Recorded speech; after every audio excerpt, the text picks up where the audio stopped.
మనలో చాలామంది సంసారాలు పాడవడానికి ఇదే కారణం అండి. మనం ఊహించేస్తాం, మనం ఇష్టం వచ్చిన మాటలన్నీ అనేస్తాం, తర్వాత ఏమోలే అంట ఇక దాన్ని సమర్థించుకునే ప్రయత్నం చేస్తాం. కనబడిన దాన్నే నమ్మడానికి వీల్లేదమ్మా. అది ఎందుకు జరిగిందో మనకు తెలియదు. ఏ చీకట్లో ఉన్న ఇందిరా పార్క్ దగ్గర నుంచి ఒక ఆడ మగ మాట్లాడుకుంటే ఈ ఏం పని లేదు, ఈ కాలేజీ పిల్లలకి ఇదే పని. వాళ్ళ అన్నా చెల్లెలు కావచ్చమ్మా, వ్యాఖ్యానం చేసే అర్హత నీకు లేదు.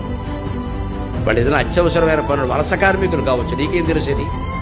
తెలుసుకో ముందు. అబ్బాయి ముదిరిపోయారు.